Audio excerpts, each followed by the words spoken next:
दिव्य सज्जनों, अब समय है जो एक ब्रेन स्टॉर्मिंग का आज का पूरे दिन का जो आयोजन है, जिसमें तमाम विषयों को लेकर बातचीत होगी। लक्ष्य हमारा यही है कि भारत जब 100 वर्षों की अपने स्वतंत्र भारत जो है 100 वर्षों की यात्रा पूरी कर रहा हो, तो एक विकसित राष्ट्र के रूप में दुनिया के सामने उसकी प्रतिष्ठा हो, जो माननीय प्रधानमंत्री महोदय का स्वप्न है और जिसके लिए वो पूरे देश का नेतृत्व कर रहे हैं, पूरे अपने समर्पण से, निष्ठा से और मेहनत से। हम सबके उसमें भूमिका है और इसीलिए ये ब्रेन स्टॉर्मिंग सेशन जो है वो तमाम स्टेक होल्डर्स हैं, उनके बीच आपस की ये चर्चा है। और हमारे लिए बड़ी खुशी की बात है क्योंकि इस पूरे आयोजन के पीछे जो सोच है और जो लीडरशिप है, प्रणव पखर जो कि Harvard Business School, London Metropolitan University, Birmingham City University, Delhi University, इन सब से उन्होंने पढ़ाई की है। राष्ट्र के प्रति एक नई एक चेतना है, एक ऊर्जा है और उसी को दृष्टि में रखकर मीडिया के क्षेत्र में वो लगातार सक्रिय हैं, काम कर रहे हैं और उन्हीं का ये विजन इस रूप में साकार हो रहा है, जो विजन अमृतकाल का है, विजन भारत 2047 का है। और उसी की शुरुआत हम चर्चा के माध्यम से आपके समक्ष करने जा रहे हैं। और इसलिए इस आयोजन में मैं निवेदन करूंगा, हमारे लिए बहुत सौभाग्य की बात है, आदरणीय श्याम जाजू जी की गरिमामयी उपस्थिति है। मैं उनसे निवेदन करूंगा कि वो मंच पर आएंगे। प्रणव पखर जी से भी निवेदन है कि वो भी मंच पर आएं और इस मंच की गरिमा तो बढ़ेगी, आज उन्हें सुनने का और आज उनके हिसाब से मार्गदर्शन प्राप्त करने का अवसर मिलेगा।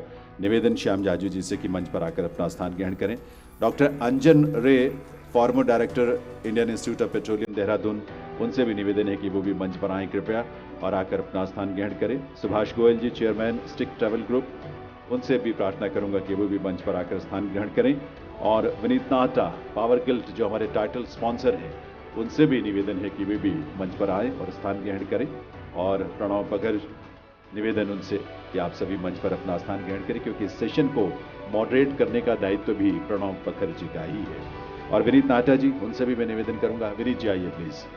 और इस क्रम में आइए इन अतिथियों का, विभूतियों का, जो हमारे अलग अलग क्षेत्रों में नेतृत्व करते हैं, विनीत नाहटा जी से मैं निवेदन करूंगा कि आदरणीय श्याम जाजू जी का यहाँ पर स्वागत, अभिनंदन करें। रुद्राक्ष का प्लांट पर्यावरण हमारे लिए और पूरी दुनिया के लिए एक नई चुनौती, नई नहीं बल्कि पुरानी, लेकिन नए नए रूप में नई चुनौतियां पैदा होती हैं पर्यावरण को लेकर। और इसीलिए एक जागरूकता का स्वर, सस्टेनेबल डेवलपमेंट गोल जो है, उसमें इस भूमिका को निभाते हुए उसके प्रति अपनी संवेदनाओं को हम प्रकट कर रहे हैं। और करतल ध्वनि आप सबकी तरफ से आदरणीय श्याम जाजू जी का यहाँ पर स्वागत, अभिनंदन यहाँ पर किया जा रहा है। और विनीत नाहटा जी हम सबकी तरफ से उसे कर रहे हैं। विवेक यादव जी हैं, रुद्राक्ष मैन के रूप में जिन्हें जाना जाता है, उनसे डॉक्टर अंजन रे साहब को, डॉक्टर अंजन रे साहब को भी ये प्लांट रुद्राक्ष का भेंट करेंगे। विवेक यादव जी, जो रुद्राक्ष की उपयोगिता चूंकि कितनी है ये हम सब जानते हैं और इसीलिए इस वृक्ष की, इस पौधे की प्रचार प्रसार में भी वे लगातार तत्पर रहते हैं। बूथ फाउंडेशन जो है हमारा स्पॉन्सर्स में से एक है और बूथ फाउंडेशन की तरफ से मैं निवेदन करूंगा रवि कुमार जी से कि वो आए और सुभाष गोयल जी को, जो कि चेयरमैन हैं स्टिक ट्रैवल ग्रुप के, उनका यहाँ पर अभिनंदन करें, उन्हें भी प्लांट भेंट करके उनका स्वागत करें। रवि कुमार जी, करतल ध्वनि आप सबकी तरफ से होनी चाहिए। बूथ फाउंडेशन की तरफ से रवि कुमार जी, सुभाष गोयल जी जो कि चेयरमैन है स्टिक ट्रैवल ग्रुप के, उनका स्वागत अभिनंदन कर रहे हैं। और मैं विवेक यादव जी से पुनः निवेदन करूंगा, हमारे रुद्राक्ष मैन, कि यहाँ इस मंच पर विराजमान राजकुमार भदौरिया जी को भी प्लांट भेंट करके उनका स्वागत करेंगे।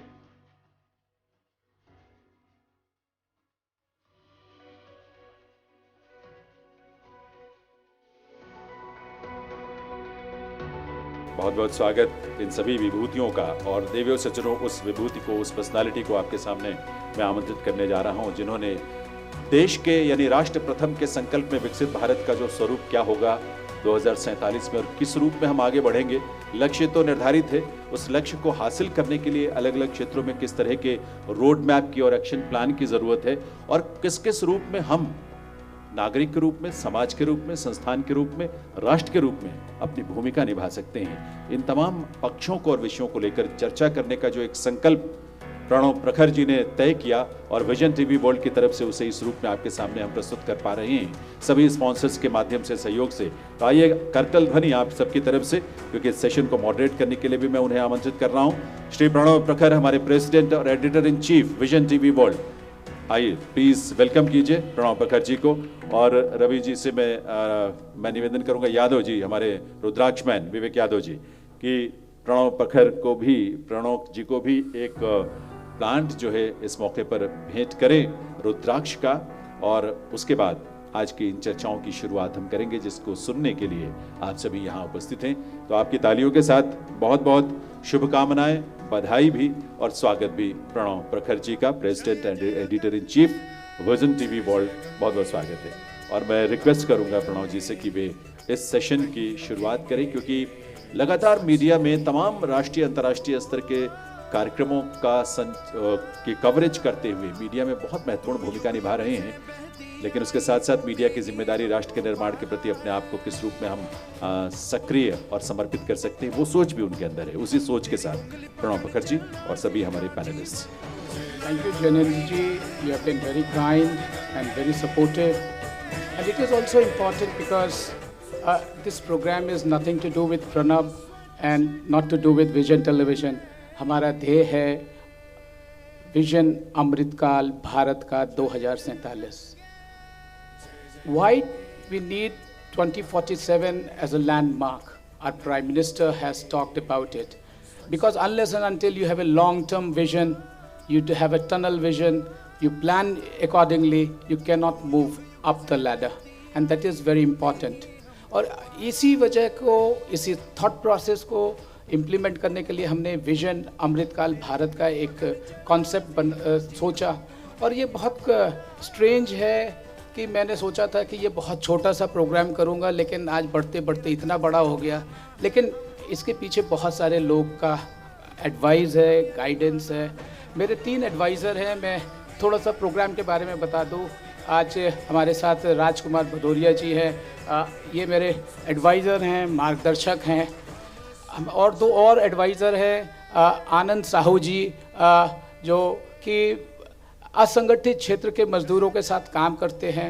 आनंद साहू जी हमारे एडवाइज़र हैं। और हमारे एक और एडवाइज़र हैं गौरव गुप्ता जी।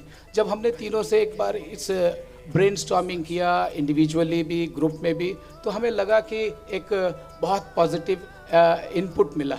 लेकिन इतना बड़ा प्रोग्राम मेरे बस का नहीं था। मैं बहुत छोटे से 40-50 लोगों के गैदरिंग में करना चाहता था, अपने मीडिया दोस्तों के लिए करना चाहता था, उनके साथ करना चाहता था, क्योंकि मेरे मीडिया दोस्त, हमारे सारे मीडिया दोस्त जितने थे, हमने एक ट्रेन की तरह हमने काम किया है। कोरोना में कैसे मीडिया के हमारे मित्रों ने काम किया, this is unbelievable. When I was all alone travelling from my house in suburbs of Delhi to the centre of Delhi, 15 minute 17 minute में मैं पहुंचता था और पूरा दुनिया शांत था, पानी तक पिलाने के लिए, और पानी तक मुहैया तक नहीं होता था।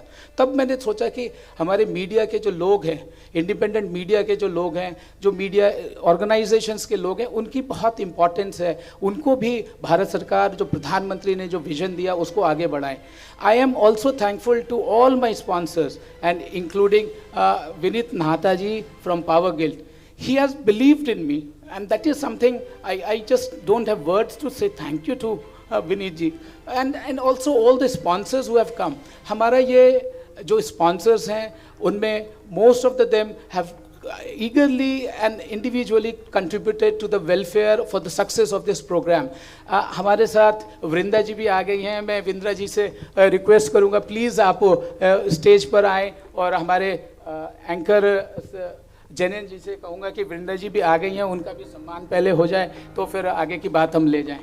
मैं बता दूं, वृंदा जी संत ईश्वर फाउंडेशन की सेक्रेटरी हैं, और ये संत ईश्वर फाउंडेशन के बारे में हम वृंदा जी से ही खुद पूछेंगे, तो शायद और ज़्यादा इसमें आपको समझ भी आएगी। क्योंकि देखिए, मेरा ये मानना है, small steps are more important than big steps that we take. बड़े बड़े वादे, बड़े बड़े स्टेप्स इम्पॉर्टेंट हैं, लेकिन छोटे छोटे वादे और छोटे छोटे स्टेप्स ही वो न्यूक्लियस हैं समाज को आगे बढ़ाने के लिए। विनीत नाहटा जी यदि हैं तो आए और वृंदा जी का सम्मान करें। संत ईश्वर फाउंडेशन जो समाज के लिए, समाज के विभिन्न वर्गों के लिए काम करती है, आज उनकी उपस्थिति हम सबके बीच में, उनका भी बहुत बहुत स्वागत, अभिनंदन है। और इन चर्चाओं में तमाम अलग अलग आयामों को जो हम लेकर आपके सामने आएंगे बारी बारी से, उसमें आपका योगदान और आपका चिंतन जो है हम सबके लिए बहुत प्रेरक होगा, ये विश्वास है। बहुत बहुत स्वागत है आपका। प्रणव जी, आज के मुख्य अतिथि श्याम जाजू जी हैं। मैं पहले तो उनसे रिक्वेस्ट करूंगा कि सर आप 2 शब्द बताएं। प्रधानमंत्री जी ने कहा है आत्मनिर्भर भारत, प्रधानमंत्री जी ने कहा है विजन अमृतकाल भारत का जो हम इस प्रोग्राम का एक थीम बना के रखे हैं, what is Atmanirbhar Bharat and what is vision Amritkaal का। अमृतकाल का जो संदर्भ है वो अब आज से 24.5 साल का अब डिस्टेंस हमारा बचा है। 24 साल हमें कैसे पाथवे होनी चाहिए, क्योंकि मैं ये कहूँगा श्याम जाजू जी, आपकी पार्टी एक समय में 2 सीट पे थी और आज 302 पे है। तो वो विजन जो आपने पॉलिटिक्स में बनाया, क्योंकि ये मेरा मानना है कि one should have whole all round approach to understand any subject, to understand the how the social fabric of the system is working. Politician, हमारे डेमोक्रेसी में पॉलिटिशियन और पॉलिटिकल लीडर और जो हमारे नेतृत्व हैं उसकी बहुत ज़रूरत है। हम शायद पॉलिटिक्स को बहुत पॉजिटिव वे में नहीं ले पाते हैं जितना हम और लोगों को और विधाओं को लेते हैं और प्रोफेशंस को लेते हैं, लेकिन मेरा मानना है यदि आप पॉलिटिक्स को नहीं समझते, पॉलिटिक्सियन जो सारी ज़िंदगी लगे होते हैं, दशकों अपनी सेवा देते हैं और तब जाके देश आगे बढ़ता है। तो मैं सबसे पहले आज के मुख्य अतिथि श्याम जाजू जी को रिक्वेस्ट करूँगा कि आत्मनिर्भर भारत और दूसरा हम जो कहना चाहते हैं कि विजन अमृतकाल का, इस पे 2 अपने शब्द व्यक्त करें।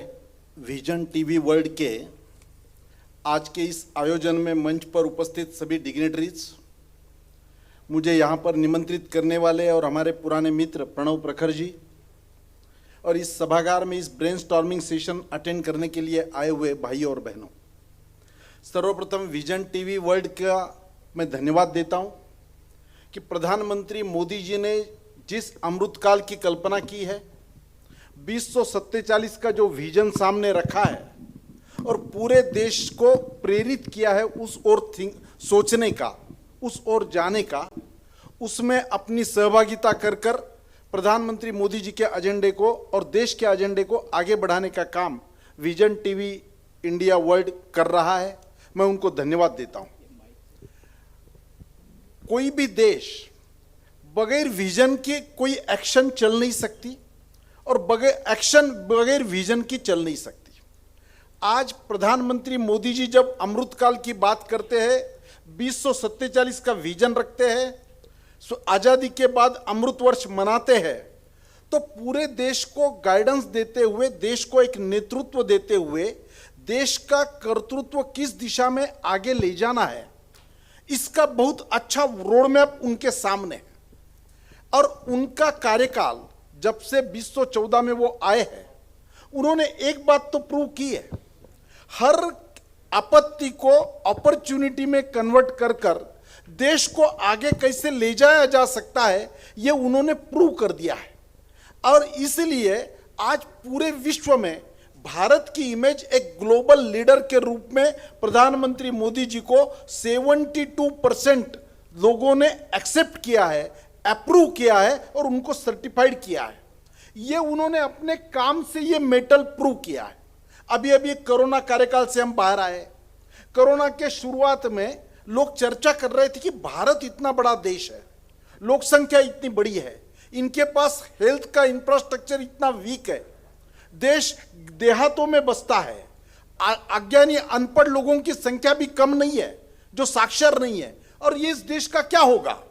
ऐसा होते हुए भी ये चैलेंज को हाथ में लेकर पूरे वर्ल्ड में हमने ये स्थापित कर दिया कि ऑक्सीजन के सिलेंडर, ऑक्सीजन बनाने का हमने बनाया, हमने मास्क हमने एक्सपोर्ट किए और पूरे देश को सबसे इफेक्टिव और सबसे एफिशिएंट और सस्ता वैक्सीन देने का भी काम हमने किया। पूरे इतनी बड़ी आबादी को 1 रुपया भी ना लेते हुए वैक्सीन देकर आज जो हम कोरोना मुक्त हुए हैं और आज इस सभागार में भी बगैर मास्क बैठ रहे हैं, इसका श्रेय मोदी जी को है।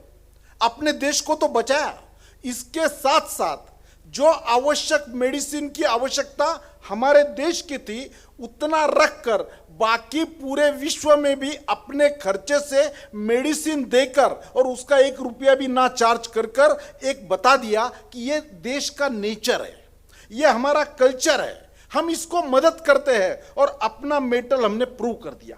मोदी जी के कार्यकाल के लिए बोलने के लिए तो इस देश को आगे बढ़ाने के लिए किस किस डायमेंशन से ये देश आगे बढ़ रहा है, टाइम कम पड़ेगा, इतने काम इस कार्यकाल में हो रहे हैं।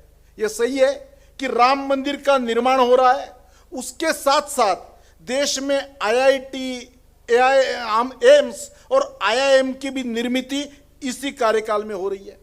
लॉकडाउन किया पर उसके साथ साथ कितने करोड़ लोगों को फ्री राशन देने का काम इस कार्यकाल में हो रहा है।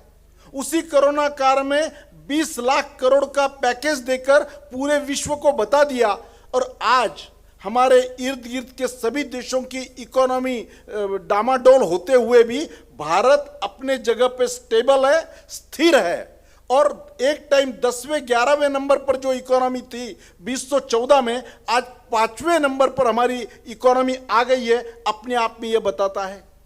ताली बजवाई पर उसके साथ साथ वैक्सीन देने का भी काम इन्होंने किया। मोमबत्ती जलाने के लिए काम किया पर 18,000 गांवों में बिजली पहुंचाने का काम भी इसी कार्यकाल में हुआ। स्टैच्यू ऑफ यूनिटी बनाया जो विश्व का सबसे ज्यादा विजिटिंग का स्पॉट हो गया है। उसके साथ वॉर मेमोरियल बनाने का भी श्रेय इसी प्रधानमंत्री मोदी जी का है। नया संसद भवन बनाकर एक आजाद देश की एक इमेज और आजाद देश का मैसेज देने का काम इसी मोदी जी के कार्यकाल में हो रहा है। रोहिंग्याओं को भगाने का काम हो रहा है, उसके साथ साथ कश्मीरी पंडितों को बसाने का भी काम इसी कार्यकाल में हो रहा है। राफेल की खरीदी की पर उसके साथ साथ ब्रह्मोस को भी एक्सपोर्ट करने का काम, ब्रह्मोस बेचने का भी काम इसी कार्यकाल में जो आत्मनिर्भर भारत की ओर हमें लेके जा रहा है। टोल टैक्स वसूली हो रही है पर उसके साथ साथ 14 lane highway, eastern express peripheral highway, पूरे देश का रोड का इतना बड़ा अच्छा इंफ्रास्ट्रक्चर आज तक कभी नहीं हुआ था। इतना बड़ा काम इस कार्यकाल में हो रहा है। पेट्रोल डीजल के बारे में लोग चर्चा कर रहे हैं पर उसी पेट्रोल डीजल पर इस देश पर 43,000 करोड़ 43,000 करोड़ जो लोन था वो लोन चुकाने का काम मोदी जी के कार्यकाल में हुआ है। फ्यूल रिजर्व आज हमारा देश का सबसे ज्यादा स्ट्रांग हो गया है। अटल टनल इसी कार्यकाल में बनता है। बोगी इस प्रकार के इंफ्रास्ट्रक्चर के काम आजादी के बाद पहली बार मोदी जी के कार्यकाल में जितना हुआ है हम सोच नहीं सकते। 7 करोड़ गरीबों को गैस सिलेंडर मुफ्त देने का काम, उनके घर में धुएं से उनको बचाने का काम इसी कार्यकाल में होता है। स्वच्छ भारत मिशन की बात केवल होती नहीं है, 12 करोड़ लोगों के घरों में इज्जत घर बनाकर आजादी के 75 साल बाद इस देश में ऐसे घरों की संख्या थी कि जो अपना शौचालय बना नहीं सकते, उनको सरकारी तरफ से टॉयलेट बनाने का काम इसी सरकार में हुआ है। सीए, एनआरबी, सीएबी, इसके साथ साथ विस्थापितों को भी भारत में बसाने का काम इस कार्यकाल में हुआ है।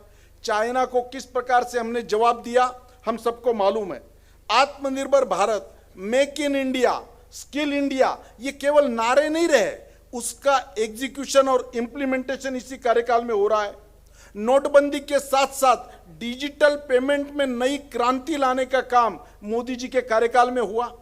आज सौर ऊर्जा में पूरे विश्व में 2 नंबर का स्थान भारत ने जो प्राप्त किया वो एक रात में तैयार नहीं हुआ है। चाइना के एप्स जब बंद किए तो स्वदेशी सैटेलाइट का भी चैनल लॉन्च कर उसको भी हमने एस्टेब्लिश किया है। चाइना और पाकिस्तान हमें कैसे आग दिखाते थे हमें मालूम है, उनको डोकलाम और सर्जिकल स्ट्राइक के माध्यम से जवाब देने का काम इसमें हुआ है। तो केवल सेलिब्रेशन करना, इवेंट करना, यह मोदी जी की कल्पना नहीं है। देश केवल एक 10-5 उद्योगपति बहुत बड़े अरबपति हो जाए इससे देश आगे नहीं बढ़ता है। देश का सामान्य आदमी, बिलो पॉवर्टी लाइन का आदमी, उसका स्टैंडर्ड ऑफ लिविंग उसका जब तक बढ़ेगा नहीं, उसका इनकम बढ़ेगा नहीं, देश आगे नहीं जाएगा। पर कैपिटल इनकम बढ़ाने के लिए बेसिक इंफ्रास्ट्रक्चर का काम करने की आवश्यकता है, वो मोदी जी ने करके दिखाया। और सरकार तो पॉलिसी बनाती है, आज वे विजन इंडिया अपना काम कर रही है, पर ऐसे लोगों को भी इस काम में प्रेरणा देकर शामिल करने का काम यह मोदी जी के कार्यकाल में हुआ है। इसलिए इन सब बातों में आप साधारण आंकड़े के विषय में ध्यान रखेंगे तो मोदी जी जब आए 2014 में मनरेगा का बजट था 33,000 करोड़। आज उसी मनरेगा पर जिसमें सामान्य आदमी को रोजगार की व्यवस्था की है। 73,000 करोड़ रुपए का प्रावधान इस सरकार ने किया है। हथियारों की खरीदी बंद कर इस देश में हमारे हथियार बनने चाहिए और वो आत्मनिर्भर भारत की हमारी कल्पना है। इस प्रकार का ये काम, ये विजन जो मोदी जी रखकर काम कर रहे हैं, इसलिए इस अमृतकाल का एक नया अर्थ जनता को भी प्राप्त हुआ है। जनता इसमें शामिल हो रही है।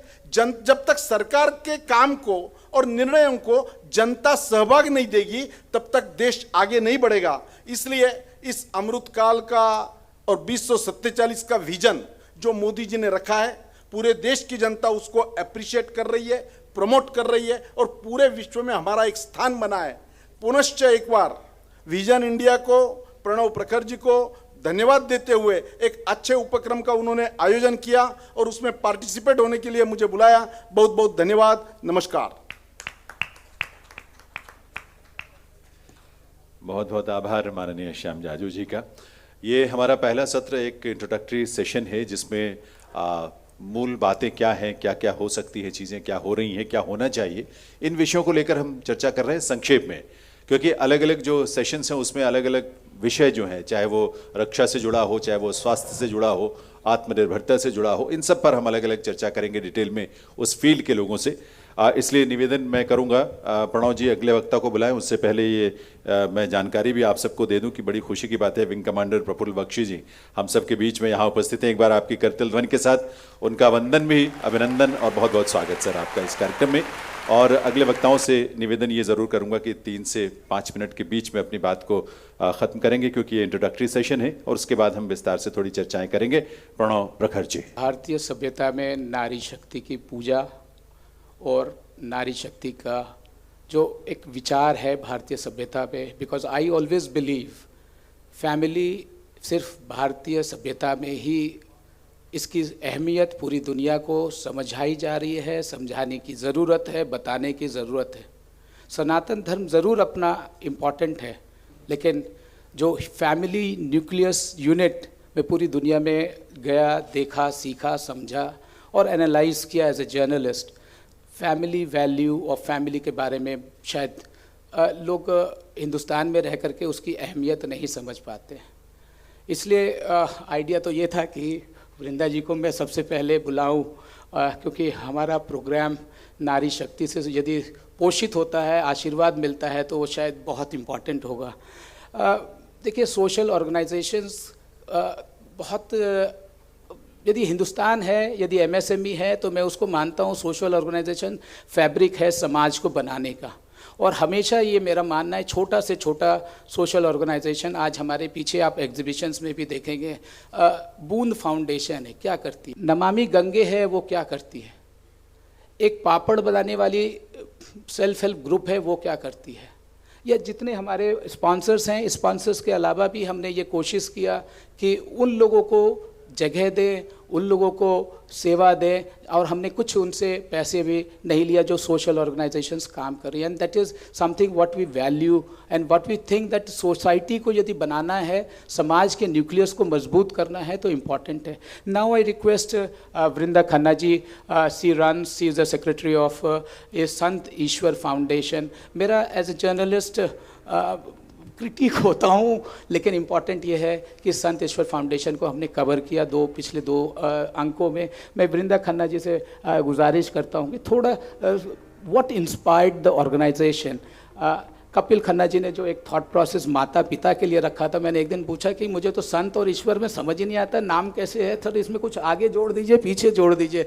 तो उन्होंने कहा कि आपको मालूम नहीं है, मेरे माता पिता के नाम से जुड़ा हुआ है। And that was so touching and it was like a very very emotional moment for me when he said that. I thought that it is only कोई नाम है, बट देन उसमें गूढ़ ये था कि माँ पिता को श्रद्धांजलि, माँ पिता का आशीर्वाद। मैं वृंदा जी से रिक्वेस्ट रिक्वेस्ट करता हूँ, आप कपिल खन्ना जी की सुपुत्री हैं वृंदा खन्ना जी, अब संत ईश्वर फाउंडेशन के बारे में बताएं। और आप लोगों ने बहुत चैरिटी वर्क किया, उसके इट इज़ नॉट, हिंदुस्तान के समाज में हम कहते हैं कि हम जो चैरिटी करते हैं बाएं हाथ को दाएं हाथ का पता नहीं होना चाहिए, लेकिन आज 21वीं सदी है, जब तक आप बताएंगे नहीं तब तक आप दूसरे को प्रेरित नहीं करेंगे। ये अपनी ज़ुबानी बोलने की बात नहीं है, ये आप लोगों को प्रेरणा करते हैं। We all should motivate, if not everybody on this planet, at least one person, and that will be great. Vrinda Khanna ji, please welcome. Thank you for coming at a short notice. I only called her last afternoon. नस्ति मात्र समा छाया, नस्ति मात्र समा गति, नस्ति मात्र समा त्राणम, नस्ति मात्र समा प्रभा। सभी को नमस्कार। आज विजन टीवी के इस कार्यक्रम में मुझे यहाँ साथ आने का अवसर मिला है, इसके लिए मैं प्रखर जी का बहुत बहुत धन्यवाद करूँगी। मंच पर बैठे सभी सम्मान्य हमारे अतिथिगण और यहाँ पे आए हुए सब लोग, मुझे यहाँ बुलाने के लिए बहुत बहुत धन्यवाद। मैंने जिस श्लोक से शुरू किया उसका मतलब है कि माँ के समान कोई छाया नहीं होती है, माँ के समान कोई आश्रय नहीं होता है, माँ के समान कोई सुरक्षा नहीं होती है, और शायद विश्व में माँ के समान कोई जीवन दाता नहीं होता है। वैसे तो भारत में हर रोज़ ही हम मदर्स डे मनाते हैं, बट क्योंकि कल इंटरनेशनल मदर्स डे था तो मैंने सोचा कि क्यों ना हम इस श्लोक से शुरू करें। हमारा जो पहला गुरु होता है या हमारा जो पहला मार्गदर्शक होता है जीवन में, वो हमारी माँ ही होती है। किसी से भी पूछ लीजिए, आप अलग अलग नाम ले लेंगे, लेकिन अगर किसी एक का लेना हो तो सबके मुँह से माँ का ही नाम निकलता है। मैंने जब अपना कार्य शुरू किया तो मुझे भी प्रेरणा मेरी माँ से मिली, बट मेरी माँ से ज़्यादा मुझे मेरी दादी माँ से प्रेरणा मिली। उन्हें हम सब प्रेम से अच्छी माँ बुलाते थे। सोचिए वो कितनी अच्छी होगी कि उनका नाम अच्छी माँ रखना पड़ गया था हमें। मैं जब 5वीं कक्षा में थी तो मुझे याद है, हम लोग स्कूल्स में हमारे पास फोल्डर्स होते हैं, उसको सजाने के लिए मुझे कुछ लिखना था, तो मैं अपनी दादी माँ के पास गई और मैंने उनको बोला कि इस पर क्या लिखूँ, आप बताइए मुझे। तो मेरी जीवन का पहला श्लोक जो मैंने सीखा था वो मुझे उन्होंने सिखाया था। श्रीमद् भगवद गीता का एक श्लोक है जो मैं बताऊंगी, जो उन्होंने मुझे सिखाया था। कर्मण्येवाधिकारस्ते मा फलेषु कदाचन। इसका मतलब ये है कि हमारा धर्म सिर्फ हमारा कर्म है, और कर्म करते हुए हमें कभी किसी फल की अपेक्षा नहीं करनी है, वही सच्चा कर्म है। तो जब मेरी दादी माँ का स्वर्गवास हुआ, मेरे पिताजी के मन में आया कि क्यों ना उनके नाम से कुछ कार्य शुरू किया जाए। तो 20 वर्ष पहले, ये जो आप वीडियो देख रहे हैं, पानीपत में एक बस्ती थी जहाँ पे बच्चे कूड़ा उठाने का काम करते थे। तो जब हम वहाँ गए तो हमें लगा कि यहाँ पे कुछ काम करना चाहिए, इसीलिए हमने 20 वर्ष पहले वहाँ पे एक स्कूल स्थापित किया, एक संस्कार केंद्र स्थापित किया। हमें 2 साल लगे क्योंकि ये बच्चे कूड़ा उठाने का काम करते थे। They were rag pickers, they didn't know how to stay clean, साफ कैसे रहना है, नहाना कैसे है, पढ़ाई तो बहुत दूर की बात है। तो 2 साल हमने केवल उन्हें नहाना सिखाया, साफ रहना सिखाया, और उनके पेरेंट्स की काउंसलिंग की, बिकॉज ये बच्चे डेली वेज अर्नर्स थे अपने परिवार के लिए। शायद दिन में 2-4 रुपये कमा के ले आते थे, but that was a big thing for the family. तो first 2 years was all about counselling these parents कि इन बच्चों को पढ़ाना है। इससे शुरू कर 20 वर्ष में यहाँ पे 5वीं कक्षा तक संस्कार केंद्र चलता है, पढ़ाई कराई जाती है बच्चों को।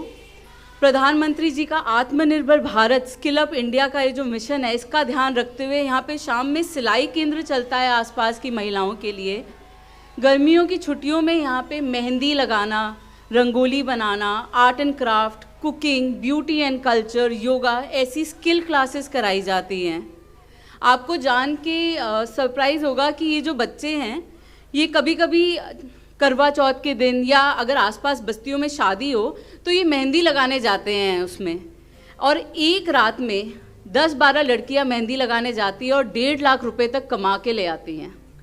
सोचिए, कहाँ कूड़ा उठा रहे थे, दिन के 2 रुपये कूड़ेदान में बैठ के कमा रहे थे, और कहाँ एक रात में 1.5 लाख कमा के ला रहे हैं। 20 इयर्स की जर्नी के अंदर यहाँ से आर्किटेक्ट निकल आए हैं, यहाँ से डेंटिस्ट निकल आए हैं, यहाँ के बच्चे सिविल सर्विसेज के लिए तैयारी कर रहे हैं बिकॉज वो आगे नेशन को सर्व करना चाहते हैं। अलॉन्ग द वे हमने रियलाइज़ किया कि एक केंद्र काफ़ी नहीं होगा, we need more such centres. तो हमने जम्मू कश्मीर में काम करना शुरू किया। जम्मू कश्मीर के बारे में मुझे आप लोगों को बताने की ज़रूरत नहीं है, आप समझते हैं कि वहाँ का टोपोग्राफी कैसी है और वहाँ की सिचुएशन कैसी है, वहाँ काम करना कितना डिफ़िकल्ट है। हमने वहाँ पे 2 सेंटर स्टार्ट किए। एक उधमपुर में 10 एकड़ के अंदर भारतीय विद्या मंदिर स्टार्ट किया हमने, और एक रामनगर में संत ईश्वर भारतीय विद्या निकेतन स्टार्ट किया हमने 2 एकड़ के अंदर। भारतीय विद्या मंदिर 10 एकड़ की भूमि में बना हुआ है। It's a 4 floor luxurious school which is run free of cost. That school also has an Atal innovation lab. जो हमारे रीजनल्स होते हैं वॉलीबॉल एक्सेट्रा स्पोर्ट्स के, वो वहाँ पे होस्ट किए जाते हैं। ये बच्चे जिनके पेरेंट्स कहीं ना कहीं टेररिस्ट अटैक्स में जिन्होंने अपनी लाइफ खोई है, या उन छोटे छोटे गाँव से आए हैं जहाँ पे कोई और सुविधा ही नहीं थी, ऐसे 20 विलेजेस के बच्चे यहाँ पे पढ़ने आ रहे हैं। ऐसे ही रामनगर के स्कूल के अंदर भी 250 बच्चे हर साल पढ़ रहे हैं। एंड अलॉन्ग विद एजुकेशन यहाँ पे स्मार्ट क्लासेस दी गई हैं ताकि बच्चों को एक एक्सपोजर मिले जो यहाँ दिल्ली में बैठ के आपको स्कूलों में नहीं मिल पा रहा है, वो उन्हें वहाँ मिल रहा है। They are doing innovative classes like star gazing, bird watching. यहाँ के हाई क्लास स्कूलों में भी वो क्लासेस नहीं मिल पा रही होंगी आपको जो वहाँ के बच्चे बैठ के सीख रहे हैं। उन्हें पढ़ाने के लिए पुणे से, दिल्ली से स्पेशली टीचर्स जाते हैं। Our family is becoming so huge कि ये सारे लोग हमारे साथ जुड़ते जा रहे हैं एंड फ्री ऑफ कॉस्ट हमारे लिए ये काम कर रहे हैं। Then somewhere down the line we realise कि हम अकेले ऐसे लोग नहीं हैं जो ऐसा काम कर रहे हैं। There are lots of people here जो बहुत ही अच्छा काम कर रहे हैं और जिन्हें कोई रिकॉग्निशन नहीं मिल पा रहा है शायद। सो वी डिसाइडेड कि हम संत ईश्वर सम्मान स्टार्ट करेंगे।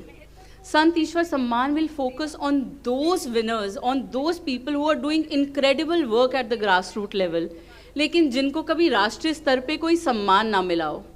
तो हर वर्ष ऐसे हमने 17 लोगों को चुनना शुरू किया जो महिला बाल विकास, ग्रामीण, जनजाति या अनेक ऐसे क्षेत्र जैसे एनवायरनमेंट, रिसर्च, कल्चर, इन पे काम कर रहे हों, और इन्हें ढूंढ के हमने डिसाइड किया कि हम इन्हें राष्ट्रीय स्तर पे पुरस्कार देंगे। ऐसे पुरस्कार हमने 17 दिए और हर वर्ष सिर्फ पुरस्कार नहीं दिए, उसके साथ उन्हें फाइनेंशियल सपोर्ट दिया। एवरी ईयर इस मंथ से हमने 32 लाख की राशि उन्हें दी। ओवर द ईयर्स 6 ईयर्स के अंदर हमने ऐसे 100 विनर्स ढूंढ के निकाले। एंड आपको जान के हैरानी होगी कि इन 100 में से हर ईयर के 17 विनर में से one of them has gone on to win a Padma पुरस्कार। How incredible is that. हमारी सरकार भी अब ऐसे ही लोगों को ढूंढ रही है जो एक्चुअली काम कर रहे हो। हम ऐसे प्रधानमंत्रियों को नहीं ढूंढ रहे हैं जो खुद को पद्म पुरस्कार दे के बैठ जाएं। हम ऐसे लोगों को ढूंढ रहे हैं जो ग्रास रूट में चेंजेस लेके आ रहे हैं। So we have 7 Padma Shri, 1 Padma Bhushan and we have 1 Pradhanmantri Bal Puraskar winner among us. That's the work we are doing. We have distributed 2 crores among them.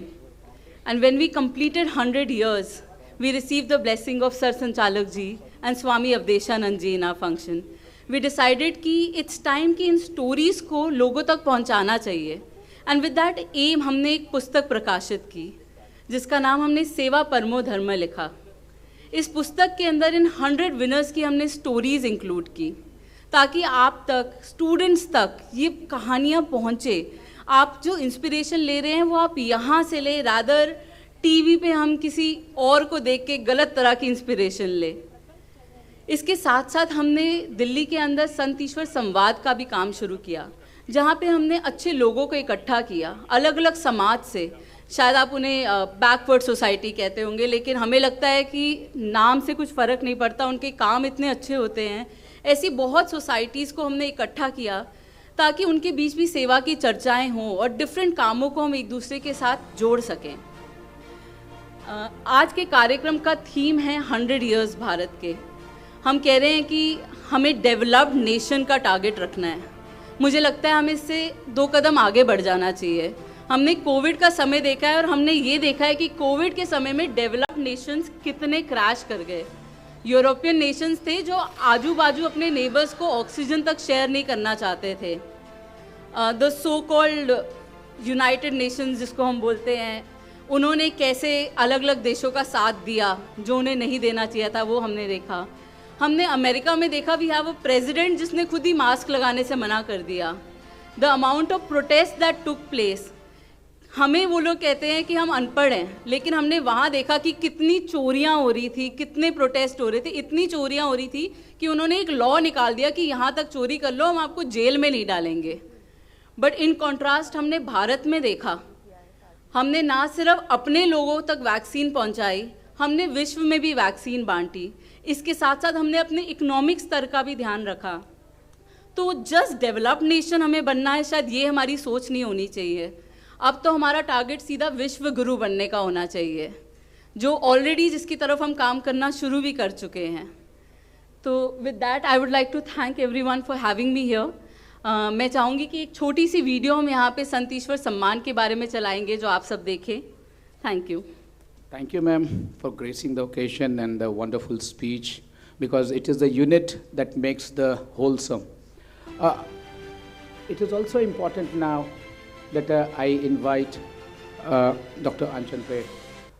Why I am looking for that eagerly, I've been waiting, I've been chasing him for days altogether, because आपने कभी सुना होगा, media में, अखबार में बहुत story I थी कि green fuel, green aviation fuel के बारे में। ये बहुत छोटी सी बात है, लेकिन इसका इम्पैक्ट कितना बड़ा है, इसको इम्प्लीमेंट करना उससे भी ज़्यादा मुश्किल है। क्योंकि इसलिए मुश्किल भी है क्योंकि उसके लिए अलग सा प्लांट होता है, कोई नॉर्मल रिफाइनरी काम नहीं करती है। I won't take more time and I request doctor Anjan Ray. He has just retired from Indian Institute of Petroleum, Dehradun. Sir, thank you, one, for giving me the interview few weeks back and trusting me. उस वक्त था One Lab in CSIR का एक programme था. One Lab CSIR Ministry of Science and Technology से है. One Lab One Week कि सरकार ने देखे अब most sensitive labs are opening. इस सरकार की ये अहमियत है, ये छोटी छोटी चीज़ें हैं जो बारीकियां हैं, इस सरकार की ये अहमियत है। साइंस एंड टेक्नोलॉजी मिनिस्ट्री का मैं science and technology reporter on the beat. ये सरकार की ये अहमियत है कि हम लैब्स को, बड़े लैब्स को, जो रिसर्च बेस्ड लैब हैं, उसको हम समाज में कैसे लेके आएँ और समाज को कैसे जोड़ें, उनमें दिलचस्पी कैसे हो। Sir, I am ever so grateful that you have come together and grace the occasion. Please sir. Vision TV world के कार्यकर्ता, खासकर श्री प्रणब प्रखर जी, मंचासीन हमारे सारे गणमान्य व्यक्तियों को, हस्तियों को, और हमारे सभागार में प्रस्तुत सभी को मेरा नमस्कार। मुझे बड़ी प्रसन्नता हो रही है कि अभी मैं जब सभागार की ओर मेरी आंखें डाल रहा हूँ, 2047 में 50 साल से कम उम्र होने वाले, मतलब जो 1997 के बाद जन्मे हैं, उनकी संख्या अब काफ़ी मात्रा में इधर उपस्थित है। जो भी यहाँ 1997 के बाद जन्म लिए हैं, ज़रा हाथ ऊपर करें। Anybody born here after 1997? Let us get a show of hands. There is a young lady there. Yes, a few more. Excellent. तो मैं ये पूछना चाहूँगा कि आप लोगों को क्या यह मालूम है कि हवाई जहाज़ किस ईंधन से उड़ता है? आप जानते हैं हवाई जहाज़ ईंधन से उड़ता है? बिना फ्यूल का हवाई जहाज़ तो नहीं उड़ेगी ना? नहीं। अब आपको शायद ये नहीं मालूम है कि हम लोग भारत में सारे ईंधन, diesel, petrol, aviation turbine fuel, सबको हमें आयात करने की आदत है, और इन सब ईंधनों का जो मूल है वो कार्बन एटम होता है। हम लोग सालाना 350 मिलियन टन कार्बन एटम आयात करते हैं, पर ये खास बात नहीं है। ये खास बात है कि हम लोग सालाना 500 मिलियन टन कार्बन एटम फेंक देते हैं। हम हमारे अपशिष्ट कार्बन एटम को प्रयोग में लाते तो भारत को एक बूंद ईंधन आयात करने की आवश्यकता नहीं है। तो पहले हम ये पूछ लें, जो बच्चे हैं यहाँ पे, हमारे यंग स्टूडेंट्स हैं, आपको मालूम है कि अपने घर में जो खाने का तेल से खाना पचता है, खाना बनने के बाद वो तेल कहाँ जाता है? कोई जानता है? डस्टबिन में जाता है या तो नाली में जाता है। और आपको अचरज होगा कि भारतीय एयरफोर्स, जिसके प्रतिनिधि विंग कमांडर यहीं बैठे हैं, भारतीय एयरफोर्स आज के दिन अपशिष्ट तेल से बनाए ईंधन से हवाई जहाज उड़ा रही है। ये वास्तव है, ये काल्पनिक नहीं है, ये उड़ रहे हैं। और 2025 में मैंगलोर में 20,000 लीटर इसी खाद्य तेल से उत्पादन होगा। तो मैं आप सबको आह्वान दे रहा हूं कि अपशिष्ट खाद्य तेल नाली में न जाए। आप किसी भी रेस्टोरेंट में जाएं, रेस्टोरेंट से पूछिए आपका अपशिष्ट खाद्य तेल कहां जा रहा है, और वो नियमानुसार, सरकार का नियम है कि अपशिष्ट तेल को रुको मिशन में बायोफ्यूल बनाने में दिया जाएगा। जो नहीं दिया जा रहा है उस रेस्टोरेंट का पूछिए क्यों नहीं दे रहे हैं, क्योंकि वही तेल या तो दुरुपयोग हो रहा है, बार बार उसी से खाना पच रहा है, जिससे कैंसर, हृदरोग, यकृत की बीमारी हो सकती है, या तो किसी बाजार में बेचा जा रहा है, वहां पे वो मिलावटी काम में आ रहा है। बस अपशिष्ट खाद्य तेल का दुरुपयोग रोक दीजिए, उससे बड़ा फायदा होगा। दूसरी चीज मैं वंदना जी से, क्योंकि वंदना जी से का काम मैं काफी साल से देख रहा हूं, इनकी फाउंडेशन का काम, इन्होंने जो रैग पिकरों को एक जीविका दी, वैसा ही काम हम लोग उत्तराखंड में, मेरी जो संस्थान में मैं था, अभी हाल ही में सेवानिवृत्त हुआ हूं, वहां पे 20 हम लोगों ने प्लास्टिक बैंक बनाए हैं। रैग पिकर्स को हमने प्लास्टिक बैंक मैनेजर बना दिए। स्कूल में है, कॉलेज में है, कम्युनिटी में है, तो लोग अपने प्लास्टिक कूड़ा में न फेंके, ये प्लास्टिक बैंक में जमा करते हैं। और 1000 किलो प्लास्टिक से 750 लीटर डीजल बन रहा है देहरादून में। तो मैं आपको ये भी कहूँगा कि आप अपने इलाके में प्लास्टिक बैंक लगवाइए।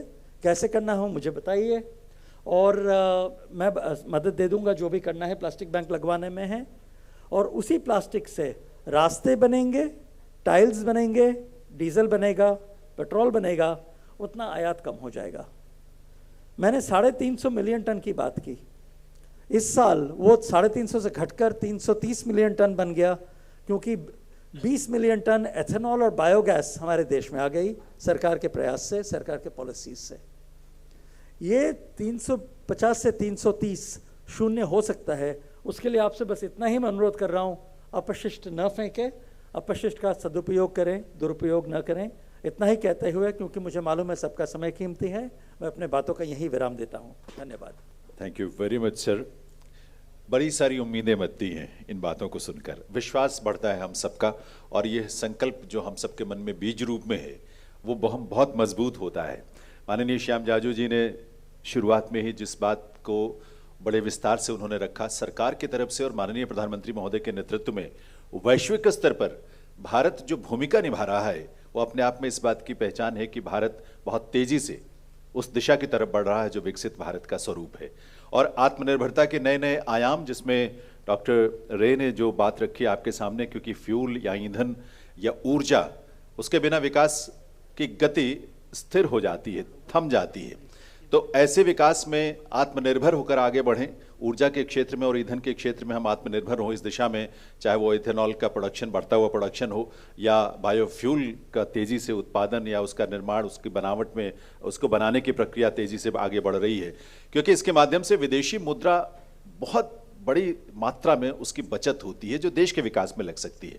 तो इस तरह के तमाम प्रयास, और सामाजिक स्तर पर जैसे कि वृंदा मैम ने बताया कि वो भी बहुत महत्वपूर्ण एस्पेक्ट है, क्योंकि एक्चुअली आज के डेलिब्रेशंस में जो सॉफ्ट हमारी पावर है, कल्चर है हमारा, हमारी सोशल जो हमारी परंपराएं हैं, उनको लेकर भी चर्चा है, क्योंकि उनको इग्नोर करके विकास की तरफ जाने का मतलब ये है कि हम वो जो एक पश्चिम का जो मॉडल है उसको अपनाते हैं, तो कहीं ना कहीं व्यक्ति निरंतर अकेला होता जाता है, परिवार से, समाज से और व्यवस्था से कटकर वो एकाकी जीवन जीने लगता है, और कहीं ना कहीं वो सारी पूरी विघटन का कारण बनता है। तो इन सारी प्रक्रियाओं को हमने आज के इस आयोजन में सभी स्टेक होल्डर्स के साथ चर्चा का माध्यम बनाया है, और उसके लिए कोशिश कर रहे हैं। बहुत बहुत आभार। यहाँ से जाने के लिए मैं आभार व्यक्त करूँ, उससे पहले मैं निवेदन करूँगा कि यहाँ विनीत नाटा जी को एक बार फिर से मैं मंच पर आने के लिए निवेदन करूँगा, क्योंकि एक मेमेंटो हम आभार स्वरूप भेंट करना चाहते हैं हमारे ऑनरेबल स्पीकर्स जो गेस्ट हैं स्टेज पर। और वो मेमेंटो भी अपने आप में इस बात का ही प्रतीक है कि हमारी सोच उस अखंड भारत के रूप में विश्व में उसकी स्थापना भारत के करने का है, जो सपना सरदार वल्लभ भाई पटेल ने लौह पुरुष ने देखा, और उसी का एक प्रतिरूप हमने तैयार किया। स्टैच्यू ऑफ यूनिटी जो आपने देखी है केवड़िया में प्रधानमंत्री महोदय के माध्यम से, जो विश्व की सबसे ऊंची प्रतिमा के रूप में स्थापित है, तो उसी का एक प्रतिरूप है जो मेमेंटो के रूप में। विनीत जी हमारे टाइटल स्पॉन्सर, उनके ये हम सब की तरफ से ये प्रदान किया जा रहा है। सबसे पहले श्याम जाजू जी को मैं आपसे निवेदन ये ज़रूर करूंगा कि अपनी करतल ध्वनि के साथ ज़रूर आप इस सम्मान में और आभार में शामिल हों। बहुत बहुत आभार श्याम जाजू जी का। व्यस्तताएं बहुत सारी हैं लेकिन फिर भी वो समय निकाल कर हम सबके बीच में आए। डॉक्टर रे को भी मैं एक मेमेंटो भेंट करने के लिए विनीत जी से निवेदन करूंगा। आप जानती हैं डॉक्टर अंजन रे, जिन्होंने जो farmer director Indian institute of petroleum Dehradun, उसके अलावा एक केमिकल टेक्नोलॉजिस्ट के अलावा और बहुत सारे क्षेत्रों में, मीडिया के क्षेत्र में, एजुकेशन के क्षेत्र में, एंटरटेनमेंट के क्षेत्र में उन्होंने बहुत लगातार कंट्रीब्यूट कर रहे हैं, और उस सोच जो समाज और राष्ट्र के प्रति है उसके प्रति भी संवेदनशील है। तो मैं विनीत जी से निवेदन करूंगा कि डॉक्टर अंजन रे का भी आभार एक मेमेंटो भेंट करके उनका करेंगे। आइए प्लीज, आपके करतल ध्वनि के साथ देवियों सज्जनों। और राजकुमार भदौरिया जी और विनीत जी, मैडम खन्ना मैडम, जिन्होंने अपने संगठन या समाज सेवा जो एनजीओ है उसके माध्यम से जो प्रयास किए जा रहे हैं, तो मैं भदौरिया जी से निवेदन करूंगा कि वे मैडम गोविंदा खन्ना मैडम को भी एक मेमेंटो आप सबकी तरफ से भेंट करें। और बहुत बहुत आभार। और मैं आभार व्यक्त करते हुए इस सत्र को, ये इंट्रोडक्टरी सत्र था, हमारा सेशन था, बहुत बहुत आभार के साथ इसको मैं यहीं संपन्न करने के लिए संपन्न करने जा रहा हूं।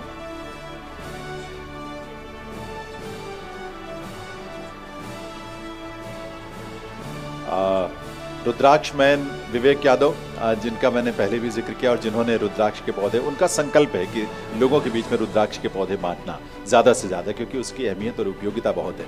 उनको इस मौके पर हम सम्मानित करवाना चाहते हैं, और माननीय श्याम जाजू जी के हाथों से ही ये सम्मान दिलवाने की हम निवेदन करेंगे। आइए विवेक यादव जी, रुद्राक्ष मैन के नाम से देश भर में लोग उन्हें जानते हैं, क्योंकि जहाँ जहाँ भी जाते हैं उस रुद्राक्ष पौधे की लोकप्रिय बनाने में अपनी भूमिका निभाते हैं। तो आपकी करतल ध्वनि के साथ उनका भी बहुत बहुत आभार, अभिनंदन, और इस कार्यक्रम से जुड़ने के लिए भी बहुत बहुत आभार। तो धन्यवाद सभी का, आदरणीय श्याम जाजू जी का, आदरणीय डॉक्टर रे और वृंदा खन्ना मैम, और सभी अतिथियों का जो इस कार्यक्रम में, इस इंट्रोडक्टरी सेशन में यहाँ मंच पर उपस्थित हुए, और एक हमें उन्होंने एक दिशा दी है उन चर्चाओं को आगे बढ़ाने की, जिनको जिस उद्देश्य के साथ ये आयोजन यहाँ पर किया गया है। तो ये दिशा हमें मिली है, और उस दिशा में, उस रोशनी में ही आगे की जो बातचीत है हम आगे करेंगे। बहुत बहुत धन्यवाद इन सभी का। मैं देवियों सज्जनों, ये जो आयोजन है पूरा, इस आयोजन में हमारे बीच यहाँ बहुत सारे युवा साथी भी उपस्थित हैं, और उनका भी हम खासतौर पर स्वागत अभिनंदन करते हैं। तो मैं इस पूरे आयोजन में जो हमारा इवेंट कंपनी के रूप में जिनका बहुत सहयोग मिला है, बहुत बहुत आभार उनका व्यक्त करना चाहते हैं। श्रीकांत सामल जी और मिस्टर अविनाश झा, जो कि डायरेक्टर हैं रॉयल इवेंट मैनेजमेंट कंपनी के, और बड़े प्रोफेशनली उन्होंने इस पूरे आयोजन को, आप जो देख रहे हैं, मंच से लेकर बैक स्टेज से लेकर आउटर साइड जो आपने देखा है, वो सारा कुछ इनका, चूँकि स्किल इस फील्ड में बहुत गहरा है, बहुत लंबा अनुभव है, लगभग 2 डिकेड्स का इनका अनुभव है। चाहे वो स्केल, स्ट्रेटजी, प्लानिंग हो, मार्केटिंग, कम्युनिकेशन एंड क्रिएटिविटी हो, इन सारे एस्पेक्ट्स को, जो कि इवेंट मैनेजमेंट से जुड़े एस्पेक्ट्स हैं, उसमें बहुत कॉन्सेप्चुअलाइजेशन से लेकर अलग अलग लेवल्स पर बहुत बेहतरीन ढंग से उन चीज़ों को अंजाम देते हैं, और ये आज के इस इवेंट में भी उनका बहुत बहुत योगदान है।